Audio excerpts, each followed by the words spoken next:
Pessoal, nessa aula então, nós vamos tratar do conceito, ou de um dos conceitos de processo estrutural e também sobre a sua origem. De antemão, eu queria esclarecer com vocês o seguinte: as discussões sobre processo estrutural aqui no Brasil, elas começaram a ganhar um pouco mais de corpo, um pouco mais de força há mais ou menos 15 anos. De lá para cá, muitos pesquisadores, pesquisadoras, autores e autoras vêm se debruçando sobre esse tema, vêm produzindo artigos, dissertações, teses, monografias sobre processo estrutural e sua aplicação em tantas e tantas áreas do direito brasileiro. E muito por conta de ser um tema relativamente recente e também por ter muita gente pesquisando nesses últimos anos sobre essa questão, esse campo, ocorre que, em alguns casos, nós não temos uma certa unanimidade sobre determinados conceitos, sobre determinadas compreensões. Aqui no nosso curso no Trilhante, nós vamos abordar aquilo que talvez seja quase unânime entre a doutrina sobre processo estrutural e sobre as suas características, sem prejuízo de outros autores e autoras terem também tratado dessa questão e terem feito observações próprias, e sem prejuízo de vocês também, a partir do interesse criado pelo tema, produzam estudos, pesquisas próprias e publiquem e divulguem também no meio acadêmico, no meio profissional. Eu separei aqui para vocês 4 conceitos envolvendo processo estrutural. O primeiro é o próprio conceito de processo estrutural, que ele vai ser entendido como uma ferramenta jurídica processual que serve para transformar um estado de desconformidade, seja desconformidade em termos de política pública, em termos de serviço público ou privado que afeta uma certa comunidade ou um grupo de pessoas, passando então essa situação de desconformidade para uma situação de conformidade, uma situação regular do que se espera daquele produto, daquela empresa, daquilo que está sendo posto em discussão.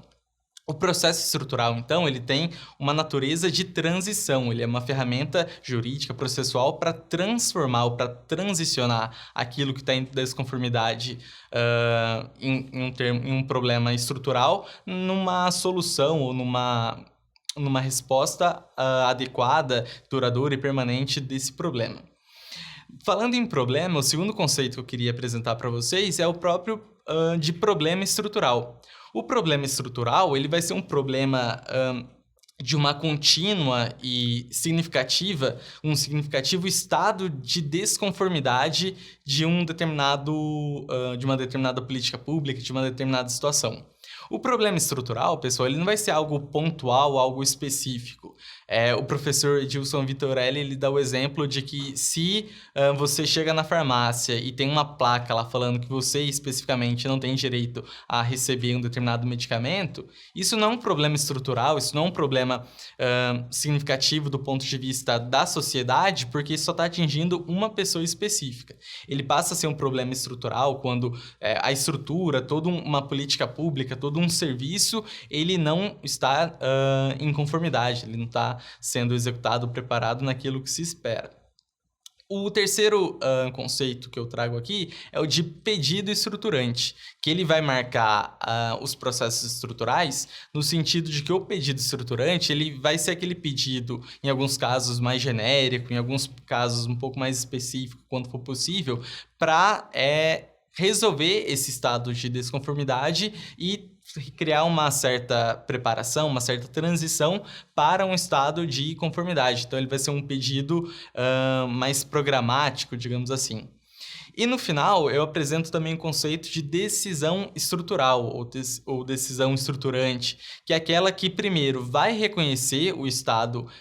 de desconformidade, vai reconhecer o problema estrutural que está sendo apresentado no processo e, a partir daí, vai criar uma espécie de sentença programática, uma sentença principiológica que vai determinar elementos, fatores a serem cumpridos em fase de cumprimento de sentença ou de execução, dependendo da situação.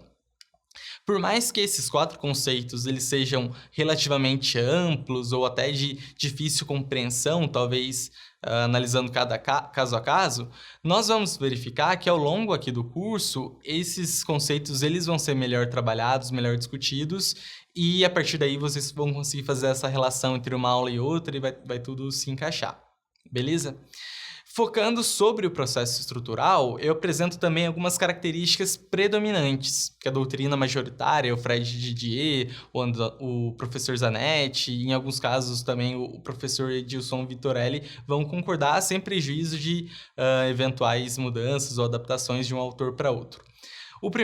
A primeira dessas características é a que o processo estrutural ele tem por objeto um problema estrutural. Não tem como pensar em um processo estrutural sem um problema estrutural. Mas o inverso não ocorre. Eu posso ter um problema estrutural, posso ajuizar uma ação por conta desse problema estrutural, mas se meu pedido não for estruturante, se for um pedido individual ou até mesmo se for um pedido coletivo, mas sem querer mudar todo um sistema que está errado só para conceder aquilo que é meu por direito, não vai ser um pedido estruturante e, por consequência, o processo ele não vai ter característica estrutural. Mas, como eu disse, todo processo estrutural tem que ter tem que ter como objeto um problema estrutural. O segundo ponto, a segunda característica, é que, e até eu já comentei no slide anterior, o processo estrutural ele serve para definir essa transição de um estado indesejado para um estado desejado. Então, ele é muito mais do que conceder a Tício, a Caio e a Mévio X reais ou Y reais. Ele tem toda uma característica de reestruturar, de reformar um problema que surge a partir daí pensando numa solução adequada. O processo estrutural, ele também, em regra, ele se divide em 2 partes. Uma parte para compreender e verificar que de fato existe esse problema estrutural e uma segunda parte para, a partir do reconhecimento desse problema, pensar em soluções e implementar essas soluções no campo prático. No entanto, essas 2 partes, elas dialogam entre si, porque ao mesmo tempo que eu posso estar lá aplicando ou executando uma determinada sentença, eu posso perceber que durante essa execução, um outro problema que é decorrente daquele problema inicial, daquele problema originário, surgiu ou eu percebo naquele momento e a partir daí eu tenho que voltar a reconhecer, compreender esse problema, dar voz às partes para se manifestar e por aí vai. Então é um processo muito dinâmico, daí também o interesse talvez acadêmico nessa questão. O processo estrutural ele é essencialmente flexível e o Código de Processo Civil permite essa flexibilidade,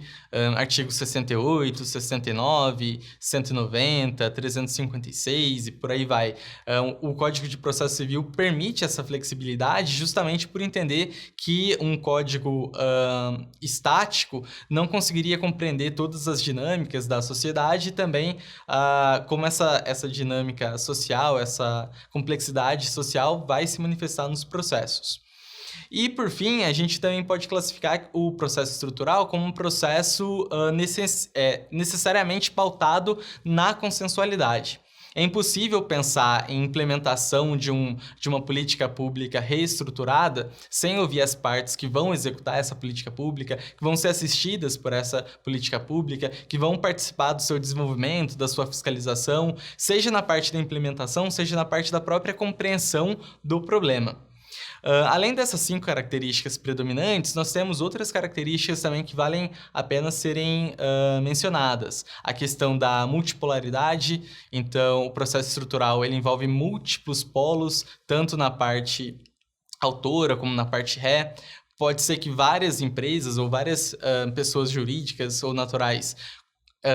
realizaram aquele estado de desconformidade. Da mesma forma, vários grupos podem ter sido atingidos por esse problema estrutural e não necessariamente eles têm interesses semelhantes.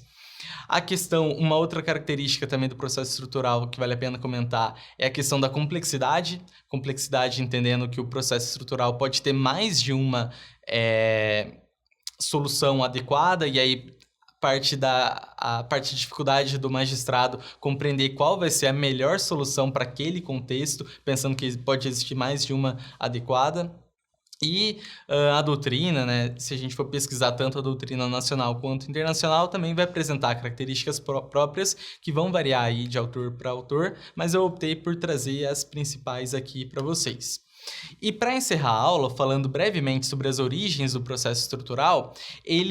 a gente pode classificar, talvez, ou caracterizar como o principal caso, o caso mais emblemático de processo estrutural, que a partir daí ensejou várias discussões nos Estados Unidos e depois aqui no Brasil, foi o caso Brown versus Board of Education, que foi um caso de uma menina, de uma criança chamada Linda Brown, que na década de 50 do século passado,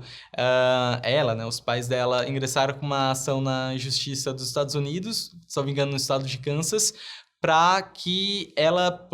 que era uma menina negra, pudesse acessar uma escola para brancos que ficava próximo da casa dela, sem ela ter que percorrer dezenas de quadras até numa escola que era própria para negros. Naquela época existia uma segregação racial fortíssima em várias partes dos Estados Unidos. Essa discussão ela chegou até a Suprema Corte dos Estados Unidos e lá, depois de muita discussão, foi decidido que a Linda Brown tinha esse direito a estudar nessa escola para brancos, então, a partir daí, eles exigiram pelo fim da segregação racial nas escolas.